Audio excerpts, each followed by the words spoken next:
Hello அஸ்ஸலாமு அலைக்கும் friends. Shahana cooking சேனல்லேருந்து நான் பேசுகிறேன். வீடியோக்குள்ளே போகிறதுக்கு முன்னால் சேனலை சப்ஸ்கிரைப் பண்ணிக்கோங்க, மறக்காமல் பெல் ஐக்கானை கிளிக் பண்ணிக்கோங்க. இப்போ வாங்க நம்ம வீடியோக்குள்ளே போகலாம். இன்றைக்கி பார்த்தீங்கன்னா சேப்பக்கிழங்கு வச்சு ஒரு டேஸ்டியான வறுவல் தான் நம்ம செய்ய போகிறோம். அது எப்படி செய்யறது நம்ம பார்க்கலாம். இப்போ பார்த்தீங்கன்னா சேப்பக்கிழங்கு பார்த்தீங்கன்னா நான் இந்த மாதிரி கொஞ்சம் பெரிய பெரிய கிழங்காக ஒரு 1/2 கிலோ எடுத்திருக்கேன். அதை நல்லா இந்த மண்ணெலாம் போக நல்லா 2-3 டைம் நல்லா வாஷ் பண்ணிவிட்டு இந்த மாதிரி க்ளீனாக எடுத்து வச்சுக்கோங்க. பாருங்கள், தண்ணி வந்து இந்த அளவு க்ளீனாக இருக்கணும். நல்லா க்ளீனாக நல்லா தேய்ச்சி ஒரு 2-3 வாட்டி இந்த மாதிரி வாஷ் பண்ணி எடுத்துக்கோங்க. இப்போது ஒரு குக்கர் எடுத்துகிட்டு அதில் வந்து நம்ம வாஷ் பண்ணி வச்சுருந்த சேப்பக்கிழங்கை போட்டுக்கலாம். இப்போ பாருங்கள், நான் எல்லாத்தையும் ஒரு 1/2 கிலோ கிழங்கு இருந்தது, அது எல்லாத்தையும் போட்டுட்டேன். இப்போது தேவையான அளவு கல் உப்பு கொஞ்சம் போட்டுக்கிறேன். நான் ஒரு 1/2 ஸ்பூனுக்கு போட்டிருக்கேன். தண்ணி வந்து அந்த சேப்பக்கிழங்கு எந்த அளவுக்கு தண்ணி தேவையோ அந்த அளவுக்கு தண்ணி ஊற்றிக்கோங்க. தண்ணி ரொம்ப ஊற்றிடாதீங்க. ஊற்றி நம்ம வந்து குக்கரை க்ளோஸ் பண்ணிவிட்டு ஹை ஃப்ளேமில் வச்சு ஒரே ஒரு விசில் மட்டும் விடுங்க. அந்த விசில் வரத்துக்காட்டியும் நம்ம பார்த்திங்கன்னா இதுக்கு தேவையான மசாலாவை நம்ம ரெடி பண்ணிக்கலாம். ஒரு பிளேட் எடுத்துக்கோங்க. அதுக்கு தேவையான அளவு இஞ்சி பூண்டு பேஸ்ட்டுங்க. இஞ்சி பூண்டு பேஸ்ட்டு ஃப்ரெஷ்ஷாக எடுத்துக்கோங்க. இப்போ நான் இஞ்சி பூண்டு பேஸ்ட்டு 1 ஸ்பூன் போட்டுக்கிறேன்.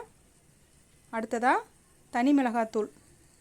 தனி மிளகாத்தூள் பார்த்திங்கன்னா நான் வந்து ஒரு சின்ன ஸ்பூனில் 2 ஸ்பூன் ஃபுல்லாக போட்டுக்கிறேன். உங்கள் ஸ்பூன் பெருசாக இருந்ததுன்னா நீங்கள் 1 ஸ்பூன் ஃபுல்லாக போட்டுக்கோங்க. மஞ்சள் தூள் ஒரு 1/2 ஸ்பூன் போட்டுக்கிறேன். இதுக்கு நான் எந்த ஃபுட் கலரும் போடலை. மஞ்சள் தூளுடைய அந்த ஒரு கலர் தாங்க. அடுத்ததாக அரிசி மாவுங்க. அரிசி மாவு பார்த்திங்கன்னா 1 ஸ்பூன் போட்டுக்கிறேன். இந்த அரிசி மாவு நம்ம எதுக்கு போடுறோன்னா நல்லா கிறிஸ்பியாக இருக்கும் உங்களுக்கு சேப்பக்கிழங்கு, அதனால் நான் 1 ஸ்பூன் மட்டும் போட்டுக்கிறேன். கரம் மசாலா தூள் ஒரு 1/2 ஸ்பூன் போட்டுக்கிறேன். நம்ம கறி எந்த அளவுக்கு டேஸ்ட்டாக இருக்குமோ அதை விட டேஸ்ட்டாக இருக்கும் ஃப்ரெண்ட்ஸ் இந்த சேப்பக்கிழங்கு வறுவல். சால்ட்டு பார்த்திங்கன்னா இந்த மசாலாக்கு ஏற்ற ஒரு 1/2 ஸ்பூன் சால்ட்டு போட்டுக்கிறேன். ஏற்கனவே சேப்பக்கிழங்குல நம்ம வந்து உப்பு கொஞ்சம் போட்டு வேக வச்சுருக்குறோம், அதனால் இப்போ நான் ஒரு 1/2 ஸ்பூன் தான் இதில் போடுறேன். உங்களுக்கு உப்பு எந்த அளவுக்கு தேவையோ அந்த அளவுக்கு நீங்கள் பார்த்து போட்டுக்கோங்க. இப்போ பார்த்தீங்கன்னா தேவையான அளவு குழம்பு மிளகாய் தூள் பார்த்திங்கன்னா நான் ஒரு 1/2 ஸ்பூன் போட்டுக்கிறேன். தனி மிளகாத்தூளும் போட்டிருக்கேன், நான் குழம்பு மிளகாத்தூளும் போட்டிருக்கேன். இப்போ பார்த்தீங்கன்னா இதுக்கு தண்ணி ரொம்ப ஊற்றக்கூடாது. ஒரு 2 டேபிள் ஸ்பூன் அளவு தண்ணி ஊற்றி இந்த மாதிரி நல்லா ஒரு கெட்டியாக ஒரு பேஸ்ட் பதத்துக்கு நம்ம மிக்ஸ் பண்ணிக்கலாம். இப்போ பாருங்கள், நான் இந்த அளவுக்கு எல்லாத்தையும் சேர்த்து மசாலாலாம் சேர்த்து நம்ம இந்த அளவுக்கு மிக்ஸ் பண்ணிட்டோம். நம்ம சிக்கன் 65 செய்கிறத விட இது அந்த அளவுக்கு டேஸ்ட்டாக இருக்கும் ஃப்ரெண்ட்ஸ் இந்த சேப்பக்கிழங்கு வறுவல். இப்போ பாருங்கள், நான் மசாலா எல்லாத்தையும் ரெடி பண்ணிட்டோம். இப்போ ஒரு விசில் வந்துடுச்சு. ப்ரெஷர் எல்லாம் போனதும் குக்கரை ஓப்பன் பண்ணி பார்க்கலாம். பாருங்கள், கிழங்கு வந்து ரொம்ப வெந்துடக்கூடாது, இந்த அளவுக்கு இருக்கணும் கிழங்கு. இப்போ ஒரு கத்தி எடுத்து நம்ம குத்தி பார்த்தா அது நல்லா இந்த அளவுக்கு வெந்திருக்கு பாருங்கள். இப்போது இந்த தண்ணியிலேருந்து நம்ம கூலிங்கான தண்ணிக்கு மாற்றிக்கலாம். இப்போ பார்த்திங்கன்னா இந்த சேப்பக்கிழங்கு எல்லாத்தையுமே நம்ம தோலை உரித்து இந்த அளவுக்கு எடுத்து வச்சுக்கலாம். இப்போ பாருங்கள், நான் எல்லாத்தையும் தோலை உரிச்சிட்டு நான் இந்த மாதிரி ஷேப்பில் தான் கட் பண்ணியிருக்கேன். நீள் வாக்கில் வச்சு பாதி பாதியாக கட் பண்ணிக்கோங்க. இந்த மாதிரி நம்ம கட் பண்ணி செய்யும்போது ரொம்ப டேஸ்ட்டாகவும் ரொம்ப கிறிஸ்பியாகவும் நம்மளுக்கு அந்த சேப்பக்கிழங்கு வறுவல் வரும். பாருங்கள், கிழங்கு வந்து ரொம்ப வெந்துலாத இந்த அளவுக்கு மீடியமாக வெந்திருக்கு. கிழங்கு வந்து ரொம்ப வேக வச்சிங்கன்னா அது வந்து குழன்னு வழவழப்பு தன்மையாகிடும். இந்த அளவுக்கு மீடியமாக வெந்திருக்கணும். இப்போது இந்த கட் பண்ணி வச்சு இந்த சேப்பக்கிழங்கு எல்லாத்தையும் அந்த மசாலாவில் போட்டு நல்லா மிக்ஸ் பண்ணிக்கோங்க. அந்த உப்பு காரம் எல்லாம் கரம் மசாலா தூள் எல்லாமே அதில் நல்லா மிக்ஸ் ஆகிற அளவுக்கு மிக்ஸ் பண்ணிக்கோங்க. இப்போ பாருங்கள் ஃப்ரெண்ட்ஸ், நான் இந்த அளவு மிக்ஸ் பண்ணிவிட்டு ஒரு 10 நிமிஷம் மட்டும் நம்ம ஊற வச்சுக்கலாம். அந்த மசாலா வந்து நல்லா அதில் வந்து இறங்கணும், அந்த அளவுக்கு ஒரு 10 நிமிஷம் மட்டும் ஊற வச்சுக்கோங்க. இப்போ வந்து இதை நான் ஊற வச்சுக்கிறேன்.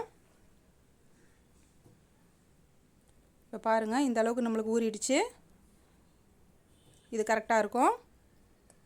அந்த வழவழப்பு தன்மை கொஞ்சம் கூட இருக்காதுங்க.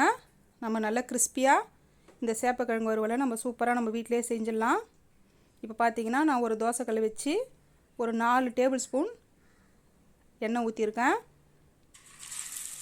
இப்போ பார்த்துங்க, நான் கொஞ்சம் கொஞ்சமாக தான் நான் வந்து இந்த சேப்பக்கிழங்கை நம்ம ஃப்ரை பண்ண போகிறோம். எல்லாத்தையும் மொத்தமாக போடாதீங்க. எந்த அளவுக்கு தேவையோ அந்த அளவுக்கு அந்த கல்லில், தோசை கல்லில் தேவையோ அந்த அளவுக்கு சேர்த்துக்கோங்க. சேர்த்துட்டு ஸ்டவ்வை வந்து மீடியம் ஃப்ளேம்லேயே வச்சுக்கோங்க. ரொம்ப ஹை ஃப்ளேமில் வச்சிங்கன்னா கரிஞ்சு தீஞ்சு போயிடும். இப்போ பாருங்கள், உடனே போட்டுட்டும் திருப்பக்கூடாது. ஒரு 2 நிமிஷம் கழித்து மீடியம் ஃப்ளேமில் வச்சுட்டு இந்த மாதிரி பின்பக்கமாக திருப்பி விடுங்க.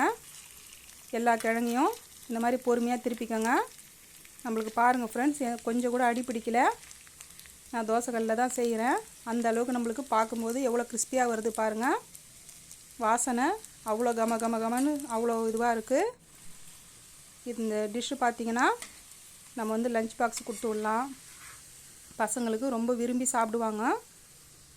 இப்போ பாருங்கள், நான் 2 சைடும் 2 நிமிஷம் மீடியம் ஃப்ளேம்லேயே வச்சு நம்ம திருப்பி இந்த அளவுக்கு கிறிஸ்பியாக நம்மளுக்கு சேப்பக்கிழங்கு வறுவல் எடுத்துட்டோம். இப்போ வந்து மீதி இருக்கிற எல்லா சேப்பக்கிழங்கையும் நம்ம நான் வந்து ஒரு 3 வாட்டி நம்ம போட வேண்டியது வரும். நான் கொஞ்சம் கொஞ்சமாக போட்டு மீடியம் ஃப்ளேமில் வச்சு நம்ம ஃபஸ்ட்டு போட்ட மாதிரியே நம்ம வந்து ஃப்ரை பண்ணி எடுத்துக்கலாம். இது பார்த்திங்கன்னா லெமன் சாதம், புளி சாதம், தயிர் சாதம் அந்த மாதிரி ஸ்கூலுக்கு கொடுத்து விடலாம்.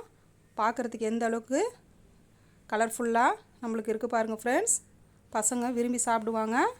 நம்ம ஸ்நாக்ஸாக கூட சாப்பிட்லாம். அந்த அளவுக்கு டேஸ்ட்டு சூப்பராக இருக்கும். கறியே மிஞ்சிற அளவுக்கு நம்மளுக்கு சேப்பக்கிழங்கு வறுவல் ரெடி. இந்த வீடியோ உங்களுக்கு பிடிச்சிருந்தா லைக் பண்ணுங்கள், ஷேர் பண்ணுங்கள், மறக்காமல் சப்ஸ்கிரைப் பண்ணுங்கள்.